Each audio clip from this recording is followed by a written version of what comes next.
The Carousel of Progress, America Sings, Innoventions, the Star Wars Launch Bay. Inside this rotating theater at Disneyland, Walt Disney personally oversaw a show he called his favorite, but today the rotation has stopped and most guests just walk right past it. How did the home of the legendary Carousel of Progress become a quiet Star Wars meet and greet? This is the bizarre 50-year evolution of the most iconic building in Tomorrowland that Disney just can't seem to figure out.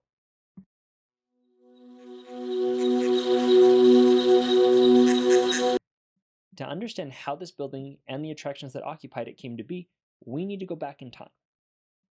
It's April 22nd, 1964, and the New York World's Fair is debuting a new attraction at the General Electric Pavilion that was created by Walt Disney and WED Enterprises as the pavilion's prime feature. It's called the Carousel of Progress.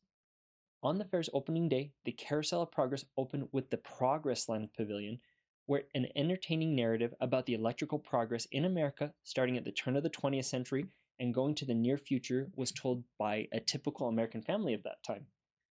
The Carousel of Progress had 6 theater rooms, one for loading, a separate one for the 4 different acts, and finally one where guests unloaded from the theater. The first act was the turn of the century, 1900s. Act 2 was the 1920s. Act 3 was the 1940s, and Act 4 was the 21st century. What else made this ride so special? It had an ingenious ride system that allowed the audience to move from scene to scene by rotating them around a central stage in a unique way called theater in the round. This concept was created by Imagineers Roger E. Broggie and Bob Gurr. The famed Sherman Brothers also created the song There's a Great Big Beautiful Tomorrow as the theme song for the ride. The premise of the attraction was the joys of living through the invention of electricity and the other technological advances that occurred during the 20th century. It was one of the highest attended attractions at the fair, contributing to General Electric agreeing to sponsor the attraction when it moved to Disneyland. Moving the attraction from New York to California was a huge undertaking. The logistics involved the transportation of the show's core components across the country. The original pavilion and giant theater mechanisms from the fair were not moved, but the original stage sets and audio animatronic performers were. The Carousel of Progress was moved to Tomorrowland in Disneyland and would make its debut on July 2nd, 1967, just roughly 7 months after Walt had passed, as a centerpiece for the new Tomorrowland.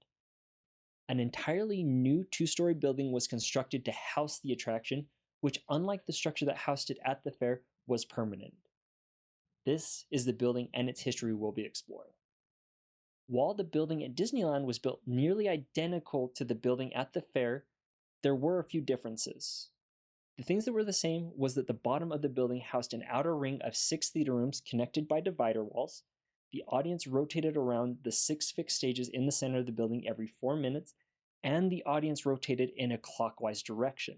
The big difference being a big expansion including an addition of a second floor that featured the Progress City model, which was a ginormous 160-foot wide model of Walt's vision for Epcot at the time. A speed ramp was also added where guests could take it after the main show to view the model. This is also where a 4-minute post-show was held, narrated by Mother and Father. The Carousel of Progress would remain very successful for the first few years. Once the 70s rolled in, the attraction saw dwindling crowds. General Electric, believing that they were not getting the best bang for their buck for their advertising dollars with the ride, asked Disney to move it to Disney World in Florida. The reason for this was that they believed that around 80% of people riding it at the time were local Californians who had ridden the attraction multiple times already. In 1973, Disney moved the ride to Disney World due to General Electric's request and the declining interest from guests. A new ride would soon occupy the previous home of the Carousel of Progress. In 1974, America Sings would become the new attraction housed in the building. The ride would still be a theater show that featured a cast of stylized audio animatronic animals that would sing songs from the various periods of American musical history. This was often done in a humorous manner. They also kept the lower building where it featured the outer ring of 6 theaters connected by divider walls, but would change the direction of rotation to a counterclockwise direction and would discontinue the use of the second level.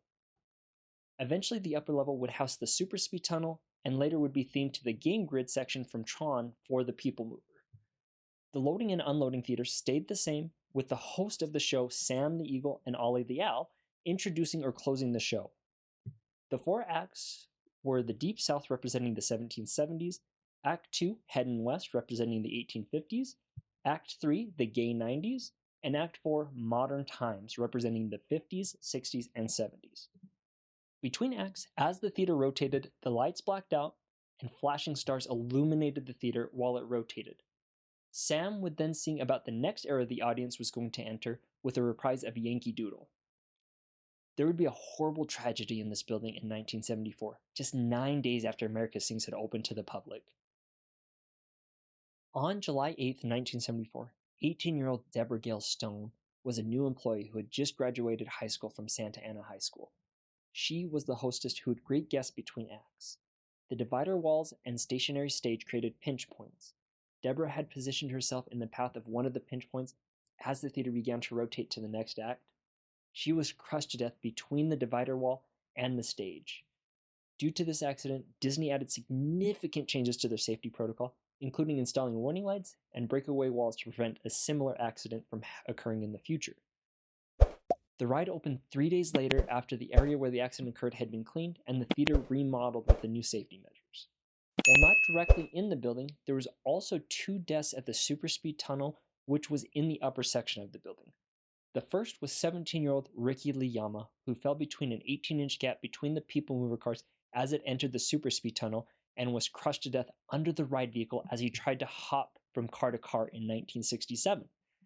In an eerily similar death, 18-year-old Gerardo Gonzalez would also fall through the 18-inch gap between the people mover cars as it went into the Superspeed Tunnel as he tried to hop from car to car.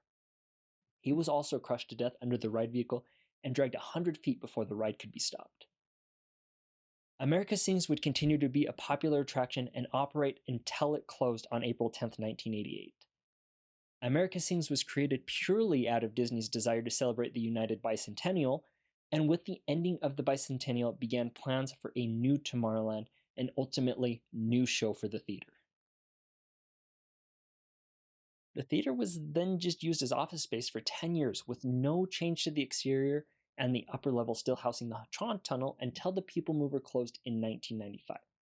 A sign at the front door of the theater advised guests, "Sorry, we're closed to Imagineer, a brand new attraction."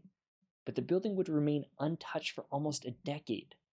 From 1988 to 1996, the inside lower level of the Carousel Theater was used for storage and office space. There would still be remnants of sets and backdrops as well as the theater seats still there during this time. A new attraction would finally find its home in the theater. The new ride would be called Innoventions and would be based on a version of the Epcot attraction of the same name. With Sam and Ollie now gone, who would be the host of this new attraction? Its name would be Tom Morrow, the fictional audio animatronic mayor of Tomorrowland. He explained Innoventions with humor and comedy. This attraction was a 2-story exhibit and would feature rotating exhibits that focused on near-futuristic technologies. The first level would host the Dream Home, keeping with Walt's vision of bringing cutting-edge and inspiring ideas to Tomorrowland. The Dream Home introduced Disneyland guests to then newly available technology from companies that would enhance their lives and introduce and give them a peek at emerging technological advances that may come to their homes in the near future. In the early years of the attraction, the first level outer portion stopped rotating during the evenings, and in later years stopped rotating altogether. This meant the guest had to enter by walking up a ramp to the second floor.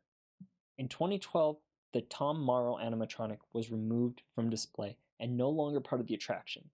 The attraction officially closed on March 31st, 2015.